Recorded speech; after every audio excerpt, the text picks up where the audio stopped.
Ayan mga kabarangay, marami kasi tayong nababasa rito sa comment section na magluluto raw tayo ng papaitan. So kahit nagluto tayo ng papaitan ng mga nakaraang taon ay magluluto ulit tayo mga kabarangay para lang sa request ng ating mga followers, ating mga silent viewers. So ayun, mayroon tayong isang set na pisa ng baka. So isang set na po yan pag binili natin sa palengke, pang papaitan. Pero mag-iingat po tayo sa pagbili sa palengke dahil minsan ay atay ng baboy, atay puso ng baboy ang ibibigay nila. So kailangan sabihin natin na purong baka ang kailangan natin para masarap mga kabarangay. At syempre, tataasan naman nila ng presyo yan. So ganun talaga, syempre kung gusto mo kumain ng purong baka, dapat siguro medyo mataas talaga ang presyo kaysa naman may halong baboy mga kabarangay. Ayan, diba? So mas maigi na yung magtanong para sigurado na purong baka po yung ating nabibili sa palengke. So yan ginawa natin, pinakuluan muna natin, tapos yung medyo tatanggalin po natin yan mga kabarangay, yung mga lumulutang syempre para maging malinis. At syempre bago po natin siya ilaga, dapat hugasan po natin maigi, lamasin natin sa asin para yung pinakasabaw na pinaglagaan natin ay siya na rin magiging sabaw natin sa ating papaitan.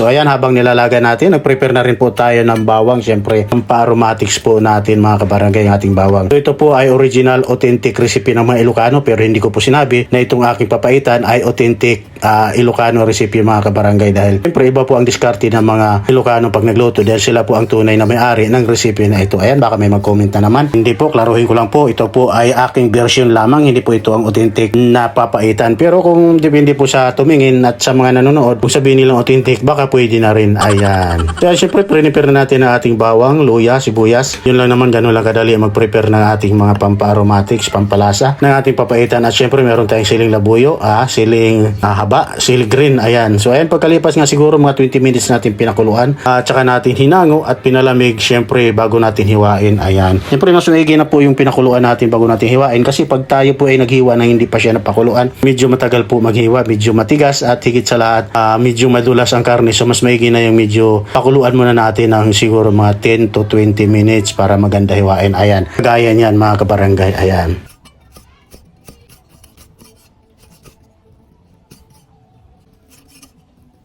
So ayan, hiniwa-hiwa na nga natin ang lahat ng parte ng ating papaitan mga idol.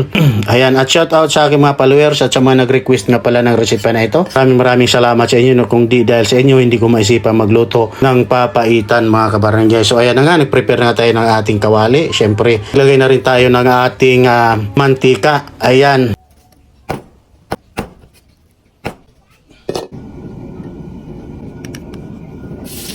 Ginisa na po natin ang ating bawang, inuna natin ang bawang, luya, at syempre saka natin nilagay ang ating sibuyas. Ayan. Ayan, gisa-gisa lang po natin, kailangan igisa natin ng maayos para lumabas po ang kanyang aroma, ang kanyang amoy, ang kanyang lasa.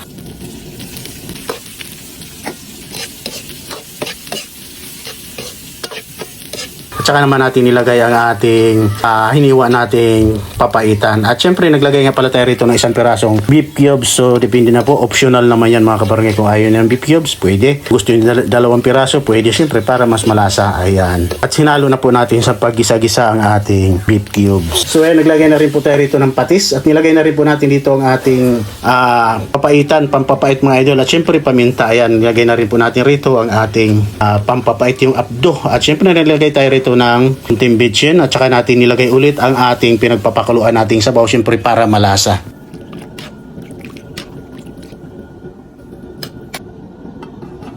Ayan, at nilagay na rin po natin ang ating siling labuyo, siling sigang. Isama na po sa pagpapakulo para lumabas na rin po ang kanyang lasa. So ayan, nilagay na nga natin. At dahil tinikman natin, additional tayo rito ng konting pampapait. Syempre, kailangan natin tansyahin dahil pag nasumubro sa pait, hindi rin maganda. Ayan, at syempre, timplahan natin ng konti. So ang timplada ko rito ay patis lang para malasa ang ating papaitan mga kabarangay. Ayan. So ayan, paluto at luto na nga po ang ating papaitan. Ayan, at pwede na po tayong kumain. Git sa lahat pulutan sa mga handaan. Ayan, napakasarap ng ganitong papaitan. Ayan, at di po talaga mawawala to sa ating mga handaan, lalong-lalo na dating ng linggo, lalong-lalo na kung mayroong mga okasyon mga kabarangay. The best po ang papaitan. Ayan, at maraming salamat sa ating mga kababayang Ilocano na nakaimbento ng recipe na ito. Ayan, at shout out po sa inyong lahat. Ayan. At sa mga gusto nga palang umorder ng ating bagnit bagoong, nasa Shopee at Lazada na po. At syempre, pag yung gustong umorder din po ng ating suka rapsa na mas pinaasim ng panahon, nasa Shopee at Lazada lang po. So mamaya ilagay po natin yung link sa comment section para nang sa gayoy kayo po ay maka-order na. Ayan.